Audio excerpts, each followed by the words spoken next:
On episode 71, we are at the Metz Center for Sleep Medicine talking about marketing sleep apnea.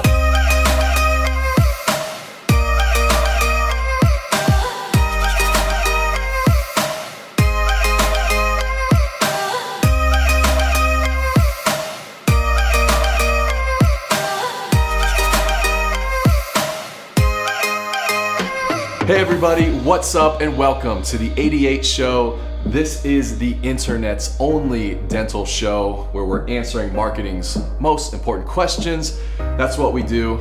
I'm your host, Joshua Scott, and this right here is episode 71. Obviously a little bit of a different take, but so glad you're here. This month's topic, as you know, if you watched the last episode or read the article, is 25 seconds away. And we're talking about Nike's mission to break the 2-hour marathon barrier and kind of what that means. It's obviously a marketing play from Nike, but why are they doing that? And what does that mean for our marketing, for our dental practices? And one of the points was we talked about human advancement. Nike's doing this for human advancement. And in dentistry, there's so many areas of advancement. It's almost like pick your lane, go for it, let's market it, let's talk about it, let's advance the industry. Well, I'm excited about today's episode because I'm sitting here with Dr. Metz, Dr. Jim Metz. Say hi to everybody. Hi, Josh. Yeah. And we're gonna be talking about the area of advancement in dentistry. And I actually just met Dr. Metz a few months ago, and when this topic came up, I immediately thought about you. Because of some of our conversation. I mean, you and I kind of met through a mutual somebody in the profession, and sat down and had this great conversation for 30 minutes. And I was like, oh my gosh, I could talk to you forever about this.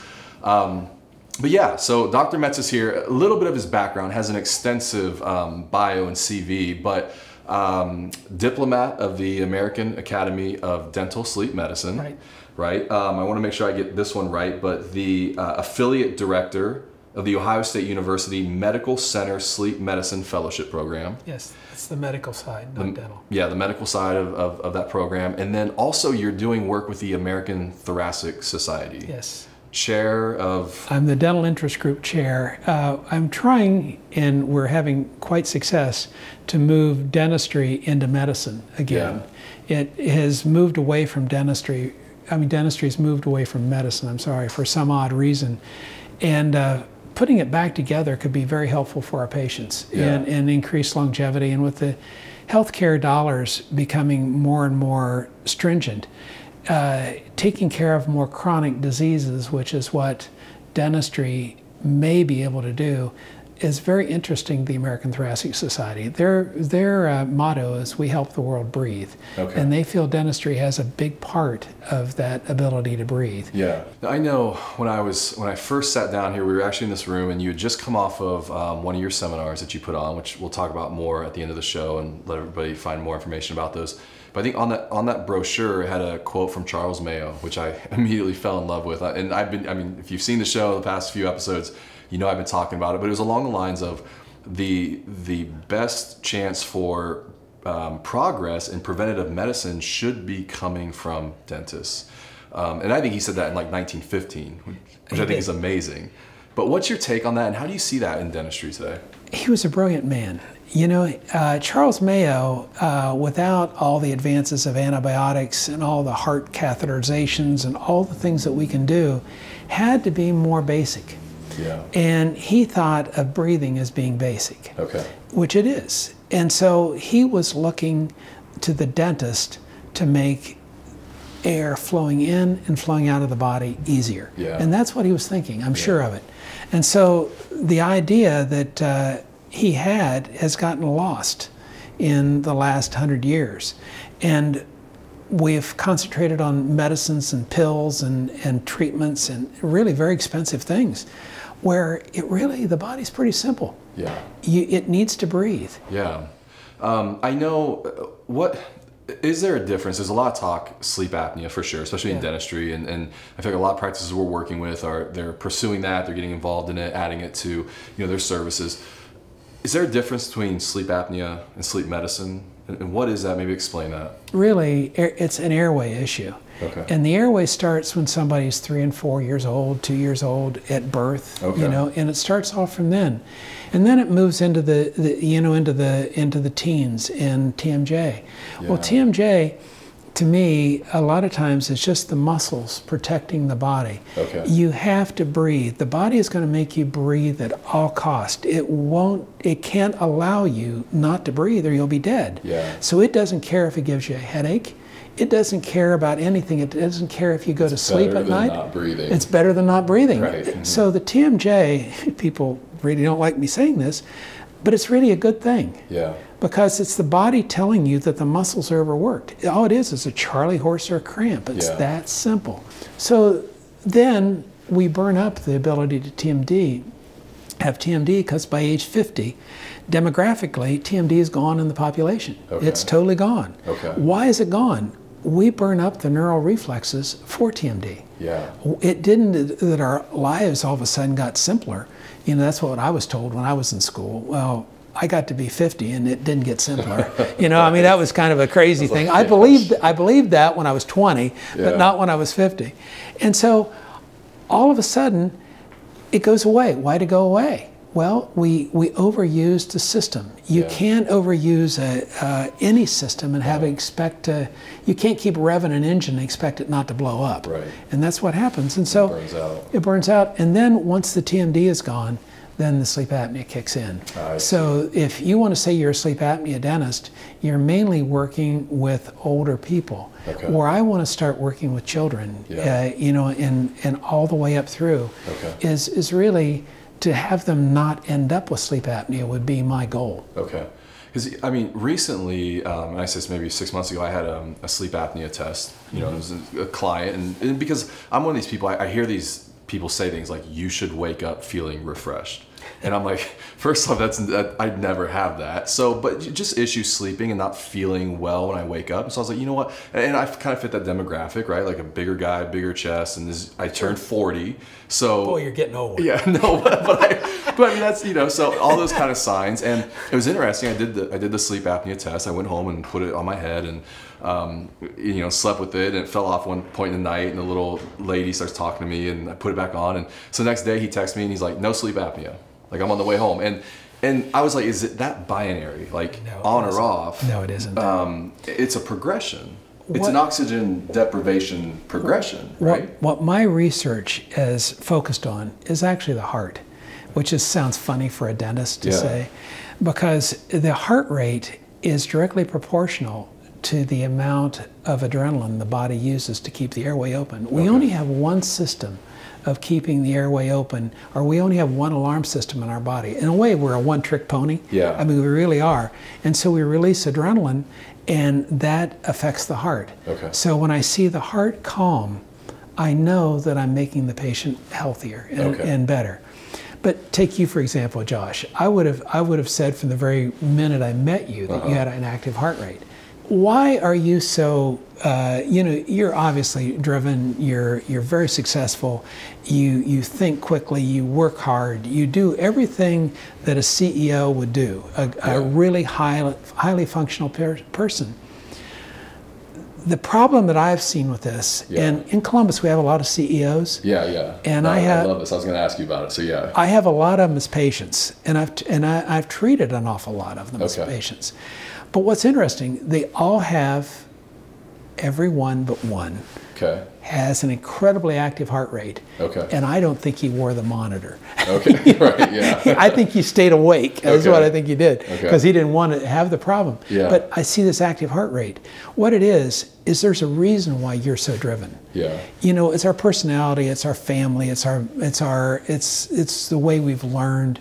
Our fathers, our mothers teach us to be these people. Well, I feel you have two choices: either become a CEO or become a couch potato, and it can go either way. But they're both the same personality, and I've seen both in the same family. The idea that if you control that heart rate, you can possibly not have the coronary, the stroke, the type 2 diabetes, the high blood pressure when you're 65 years old. So it's interesting because, I mean, this whole CEO kind of idea you have, this is theory. I just love this. But it's like, I think you told me last time, it was, so at night, because of the oxygen deprivation, sleep apnea, you wake up all the time. Yeah, you're waking up all the time, but you said it's almost like you're putting your body in this fight or flight kind of thing throughout the night constantly, which is producing adrenaline, which then when you get up in the morning, you're amped and like ready to go, and it becomes this nonstop cycle of adrenaline, which then makes you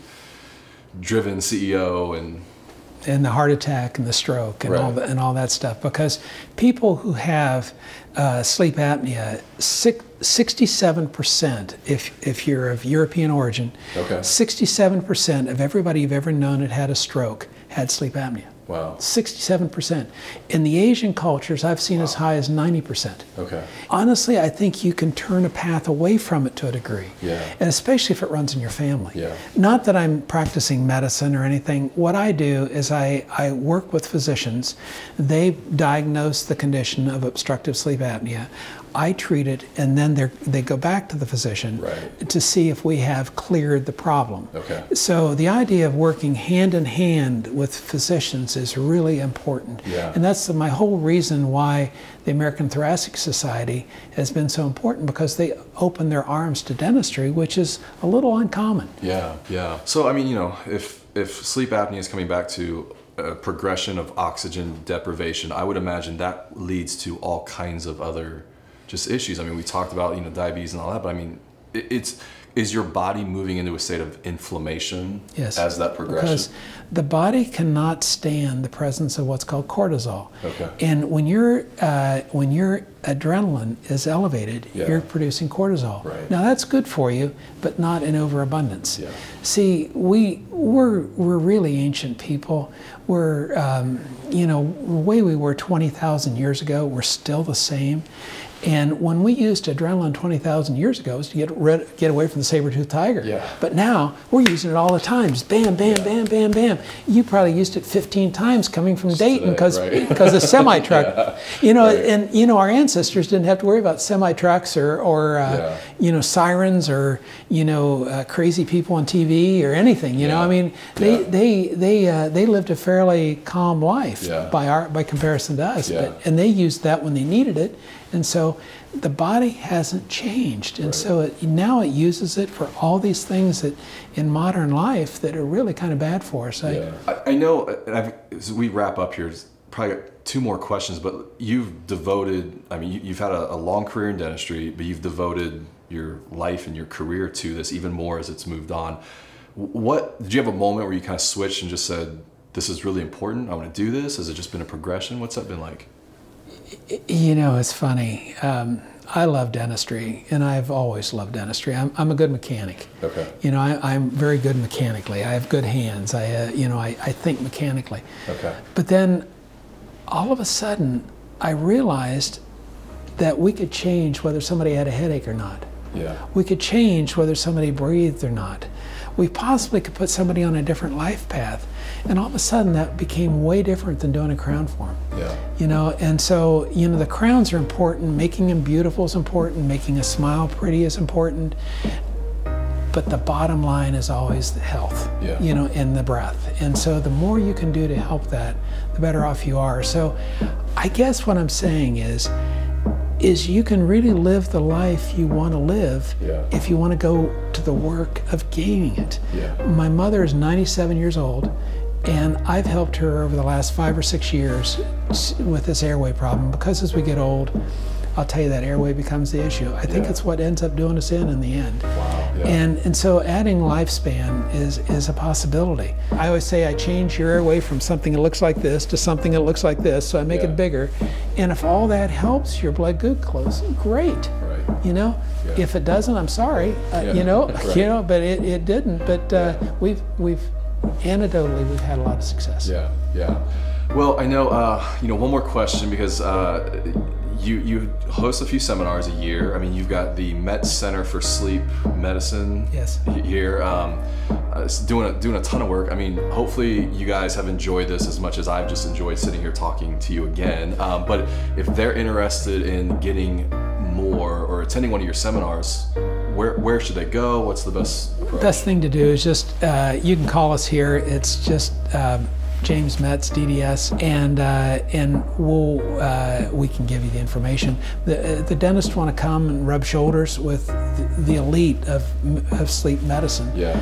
Not dental sleep medicine, sleep medicine. They can come to our courses. We'd love to have them. They're 2 days. We always hold them here in Columbus at the Embassy Suites, and it's nice. Yeah. Thanks. No. So if you're interested in that, I think that's a great hookup. We will actually just put that down in the show notes. We'll link to your site. They can go there and get some more information on that. And I think that's it. Thank you so much for taking the time. Thank you for your time. Yeah, it was a pleasure. Yeah, definitely. Guys, thanks so much for being here. This is episode 71. We always end with a question of the show, and I think the question for this show is, what are you advancing through your practice, through your marketing? You know me, the best marketing is telling a story. It's being true to your values and the passion that you have, and telling that to the world. I mean, what better to market than that? I mean, thank you for the opportunity. I've totally enjoyed it. You're a great host. Great idea. So thank you very much. This month's article is down below as well. If you want to follow me at Joshua Scott on Instagram, that's the best place. I think that's it. Jay Moore, you feel good about it? No, it's this, not this. This, not this. Guys, we'll see you next episode.